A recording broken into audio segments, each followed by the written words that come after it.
A Vida em Foco traz assuntos do cotidiano que são de seu maior interesse e hoje não será diferente.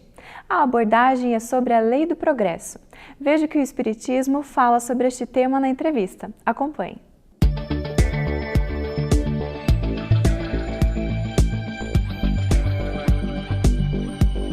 Olá, seja muito bem-vindo, seja muito bem-vinda. Começa agora nosso bate-papo e recebemos mais uma vez, o que é uma alegria para nós, Dineu de Paula.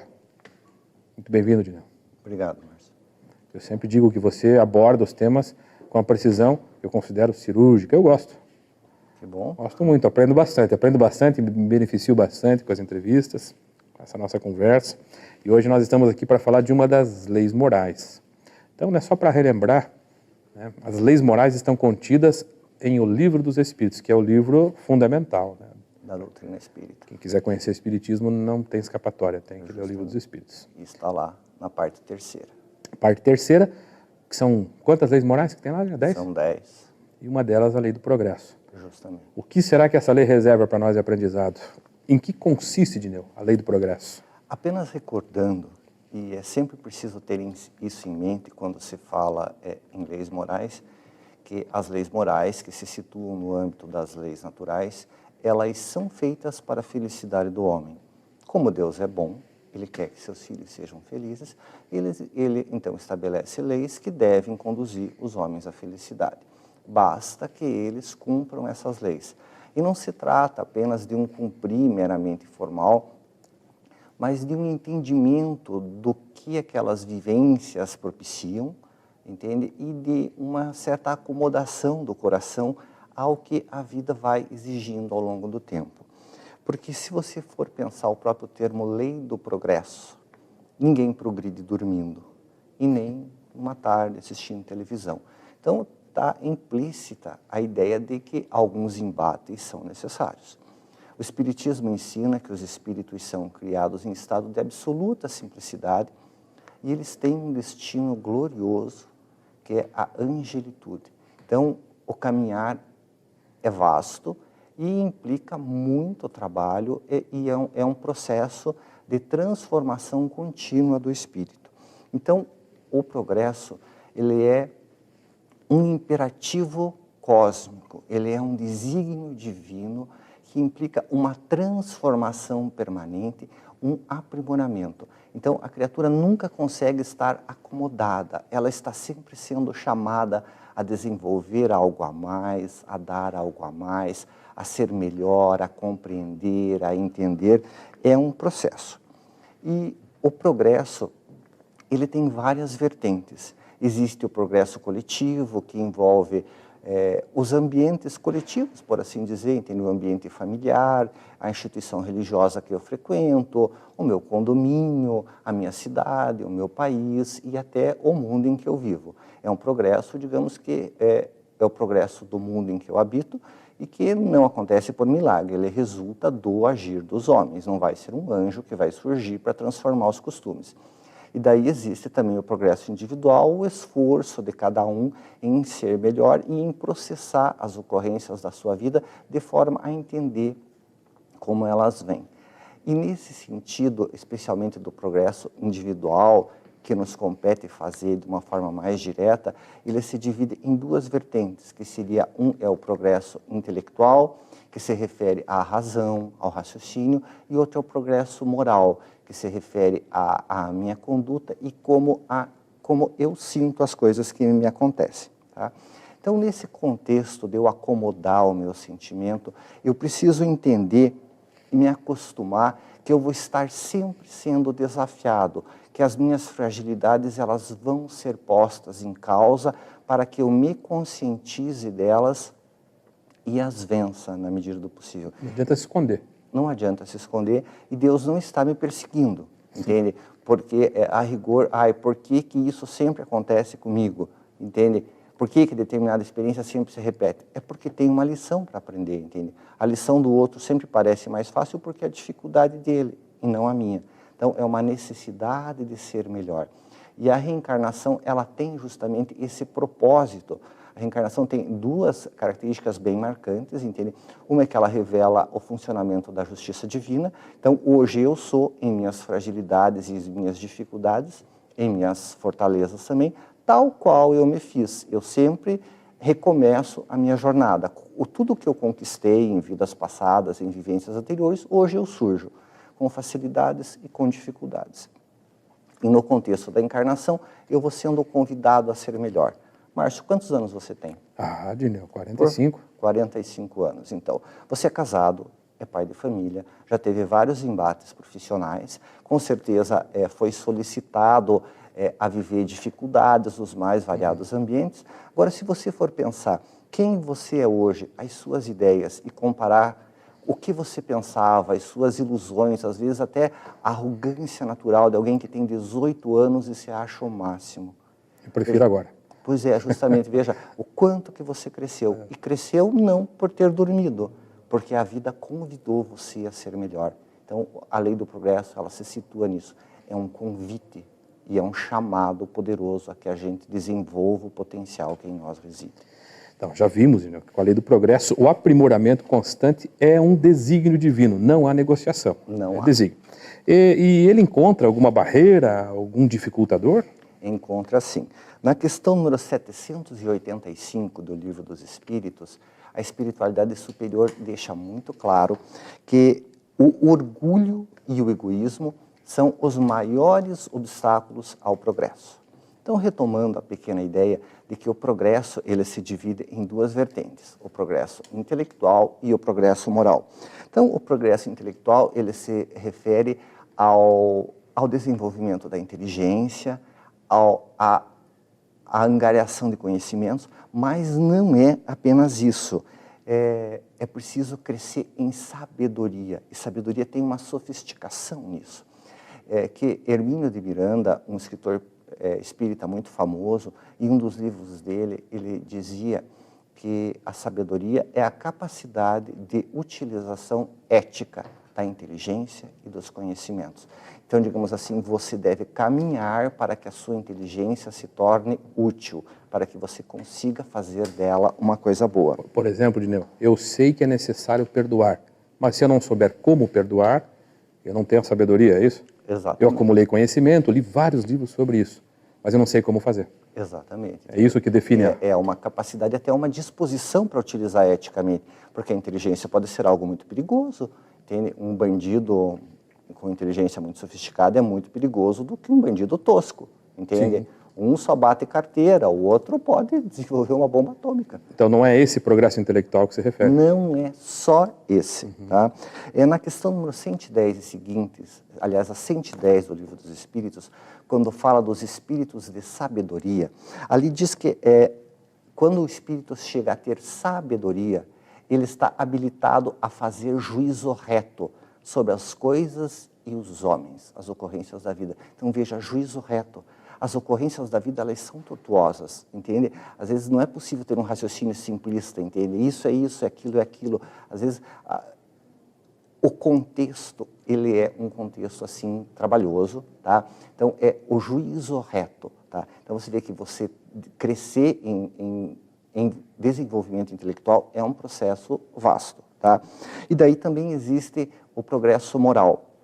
O progresso moral refere-se ao sentimento e à conduta, entende? Entendi. Eu tenho uma proposta, né? Como você disse que ela se divide, progresso intelectual e progresso moral, isso dá, né, isso constitui o progresso do indivíduo, são as duas asas, os dois motores, né, que levam a gente a essa plenitude que você disse lá no começo, essa angelitude lá na frente, que a gente faça um breve intervalo e a gente aborde essa questão do progresso moral. Você topa?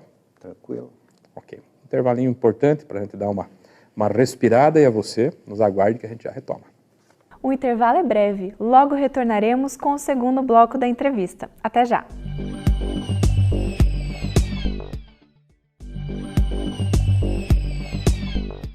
Retornamos com o segundo bloco da entrevista com o tema Lei do Progresso. Acompanhe.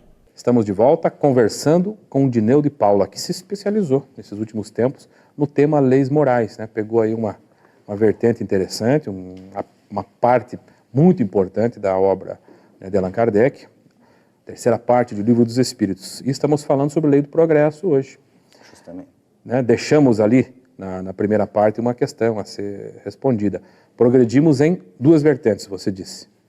O progresso intelectual, né, que é essa capacidade da aplicação ética da inteligência, e você falou que nós temos o progresso moral. Como é que seria isso, Dineu? Sim, justamente. Lembrando, entende, que o progresso intelectual ele é um instrumento pelo qual o progresso moral se viabiliza, entende? Eu tenho discernimento até do que eu preciso corrigir em mim e com base nisso eu me lanço à correção. Então o progresso moral se refere ao sentimento e à conduta, entende? Sentimento, veja, a minha percepção do mundo, como eu recebo as coisas que me fazem, o meu querer, os meus desejos, eu preciso que isso se aprimore no sentido de que eu só queira o bem, que eu consiga sentir perdoando. Compaixão, então, compaixão é um aprimoramento do sentimento, é o ajuste do meu sentimento ao ideal do belo e do bem. Você está dizendo que há pessoas que alcançaram um determinado progresso intelectual, mas ainda não chegaram ao progresso moral, que seria um passo seguinte, é isso mesmo? Com certeza. Tá? Apesar de que esses dois fatores eles vão se correlacionando, entende? O progresso intelectual me ajuda a identificar o que em mim carece de correção, a hora que eu corrijo o meu sentimento, a hora que eu modifico a minha conduta, que eu consigo ser uma pessoa decente no dia a dia e mostrar bondade, também o meu raciocínio ele se liberta de alguns vícios e ele se torna mais claro. Tá? Mas quanto aos maiores obstáculos, são orgulho e o egoísmo. Por quê? Porque o orgulho dificulta o progresso intelectual e o egoísmo dificulta o progresso moral. Se eu sou orgulhoso, eu me considero muito maravilhoso, superior aos outros. Então, eu não admito que erro, eu não presto atenção. Se alguém discorda de mim, essa pessoa obrigatoriamente está errada. Então, eu tenho uma dificuldade de aprender porque eu já me acho muito bom. Tá? Ao passo que o egoísmo é uma atenção toda focada no meu bem-estar, nas minhas necessidades e nas minhas prerrogativas. Então eu me permito ser, às vezes, cruel e insensível com o próximo, porque tudo que é meu é mais importante. Então esses são os dois grandes obstáculos. Me permito acumular, me permito desperdiçar, me permito destruir? Tudo para mim. O meu bem-estar é melhor do que o do outro. Se for preciso que eu fira o outro para me sair bem. Você acha que a corrupção também tem as raízes aí? Com certeza. Só atender interesses pessoais e grupo. Com certeza. Dineu, ok, orgulho, egoísmo, os dois grandes obstáculos. E como é que a gente supera? Vivenciando as virtudes que são justamente o oposto. Tá?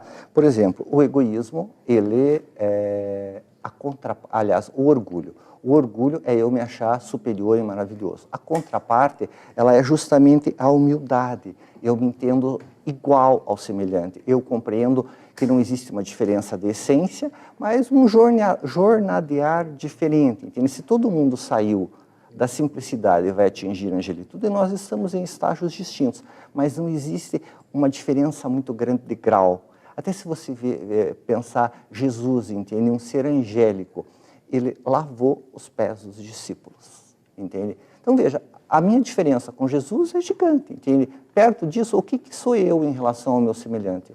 Sou igual. Então o raciocínio do homem humilde é sempre esse: eu posso estar errado. Então eu presto atenção nos argumentos dos outros, eu aprendo com as experiências dos outros. Se alguém errou e caiu, eu também posso errar. Então isso facilita muito o aprendizado, entende? A evolução intelectual. E daí, quanto à evolução moral, o contrário do egoísmo seria a caridade. Tá? A caridade é uma vivência declarada do bem e ela é muito sofisticada. Aqui já teve entrevista com o Cosme Massi e que ele falou bastante a respeito disso. Agora, existe um meio que seria o meio mais eficiente de eu vencer essa coisa meio animal, entende? De tudo para mim e nada para o outro. Porque, afinal de contas, se o egoísmo é o meu bem-estar acima de tudo, a espiritualidade recomenda a prática da abnegação, que é eu sacrificar o meu interesse pessoal pelo bem do próximo. É nesse processo de me esforçar para fazer o outro feliz que eu venço o egoísmo. Me permita, Dineu. O bem do próximo, mas que próximo é esse? O próximo mais próximo, com certeza. Até os estranhos? Totalmente, né? A abnegação parece um ápice assim, de uma virtude, né? Uma coisa sofisticada mesmo. É a sublimidade da virtude, mas é claro que você vai treinando em pequenos círculos, entende? é com os seus parentes, com os seus amigos, com as pessoas que estão à sua volta, tá? Porque é no ambiente familiar, nos ambientes sociais que você é desafiado a fazer Assim, bem. visitar um parente enfermo, né? É isso? Sim. Os pais, que muitas vezes são negligenciados. Com certeza. Começa aí. Abrindo mão de um prazer pessoal, de uma noite de sono, às vezes para fazer vigília perto de alguém que está doente, precisando. Com certeza, tudo isso Tudo aí isso. envolve. São os pequenos gestos de sacrifício pelo bem do próximo. É um treino para vencer o egoísmo. E ele depois se consolida, Dino. certeza. Começa assim no consciente, Tudo do é um esforço, treinamento. uma choradeira, suor danado depois. Tudo é um treinamento, né? Porque a disciplina antecede a espontaneidade, né? Aquela coisa que você faz no sofrimento, com o tempo se incorpora no seu sentimento e fica fácil. E agora, existe um detalhe que é importante, que para vencer o egoísmo, a gente fala que a caridade é o contrário do egoísmo, só que a porta da entrada da caridade é a compaixão. Então, é eu me deixar tocar pela dor do próximo, é eu me aproximar emocionalmente do meu semelhante e me permitir tocar pela dor dele.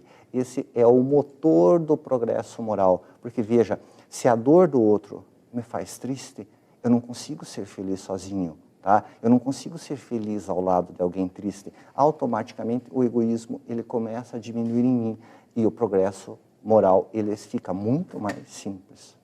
Veja que interessante essa perspectiva que você dá, né? Porque quando ouvimos essa frase, é impossível ser feliz sozinho, sempre nos colocamos como os agentes passivos da história, aqueles que alguém querem que vai só para ser si. amado. Alguém Alguém que vai ser amado. Então eu quero alguém que me ame, que me atenda, mas você dá uma perspectiva ativa mesmo, né? Justamente. Eu saio em busca daqueles que têm necessidade e eu começo a exercitar isso mesmo.